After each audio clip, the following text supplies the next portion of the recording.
Happy Friday evening, folks. Hope everybody is doing well. We made it. If you work first shift, your week is done. And good luck to those who are still working this evening. You're going to make it.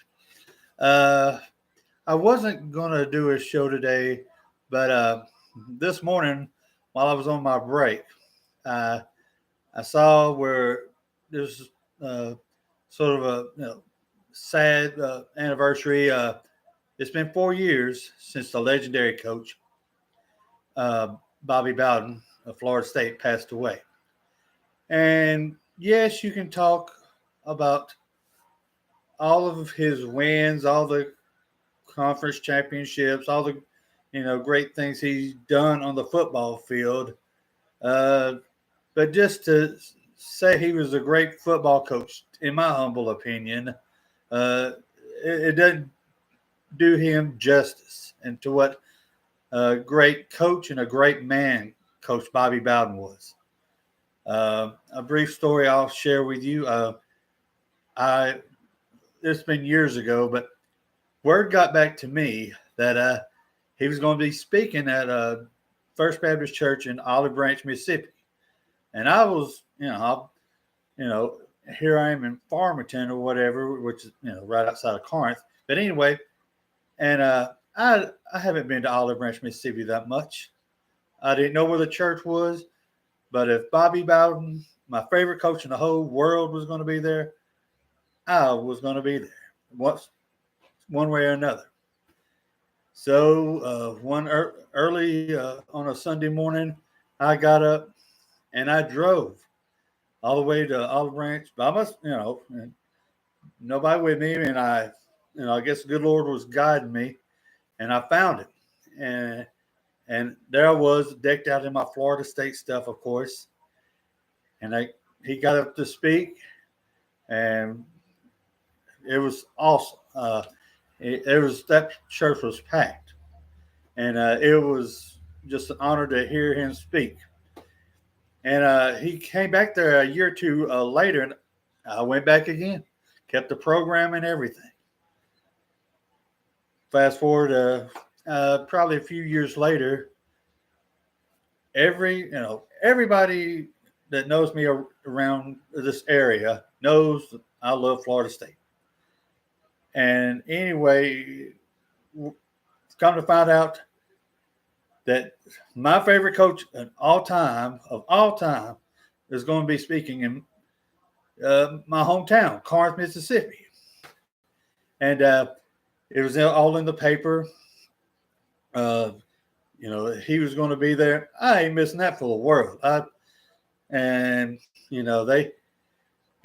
said, keep your distance, whatever, Coach Bowden, blah, blah, blah. Let them just speak, leave them alone, blah, blah, blah. Well, some people I know, I'm not going to say any names, went and got his autograph, got their picture taken. It wasn't bad or nothing. Coach Bowden was cool about it. I, on the other hand, I was frozen. I didn't do nothing. But later on that evening, Coach Bowden gets up to speak at First Baptist, and there he is. I'm about 30 feet away from my favorite coach, Coach Bobby Bowden. And he's just talking, and everything's wonderful. And when he comes down and everybody's talking to him, I say, "Great job, Coach." And he said, "Thank you, son." One of the greatest moments of my life. And he was talking to me, wow. But Coach Bowden was not just, like I said, not just a great football coach, but in everything he did, but one of the things that made him great is he put his belief in Jesus Christ at the forefront of everything. With his players, his coaches, well documented that he led Mark Richt, who was his offensive coordinator for years at Florida State, before going to Georgia, led him to the Lord. I didn't know this till a couple of years ago. Gene Deckerhoff, the legendary voice of the Florida State Seminoles. He got led to the Lord by Coach Bowden. Coach Bowden, his faith, like I said, it was super important to him.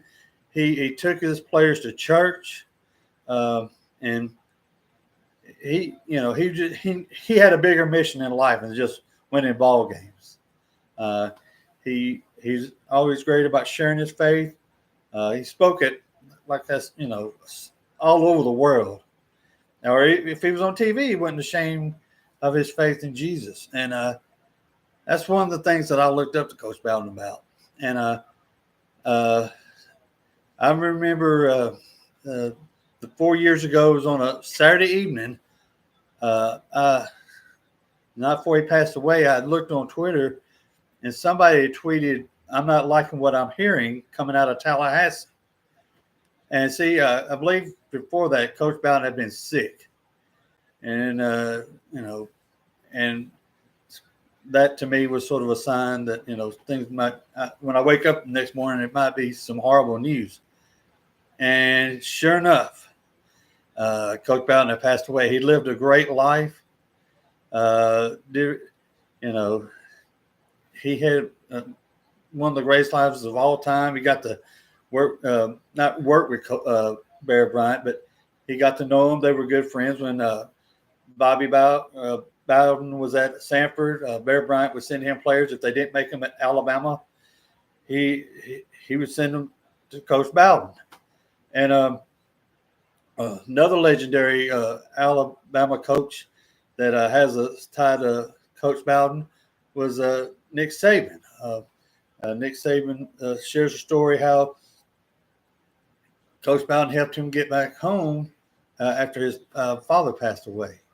So, and there's no telling how many great things Coach Bowden did behind the scenes to help people.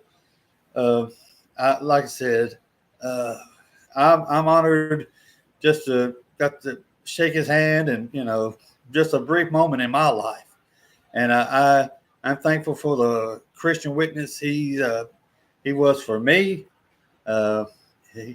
He was just a great man, not just a great football coach. He was more than that. And like I said, he's been in heaven 4 years now. He was like one of my heroes. When people talk like a Mount Rushmore of Florida State football, Coach Bowden has to be number one. Without him, I don't know where Florida State would be without him. But like I said, he was more than football. He was a great Christian man. He's one of my heroes, always will be a hero of mine. And, the world could use a lot more men like him today. But anyway, share your thoughts. Hope y'all have a great weekend. See you when I make another video. God bless. Y'all have a good evening and go Noles.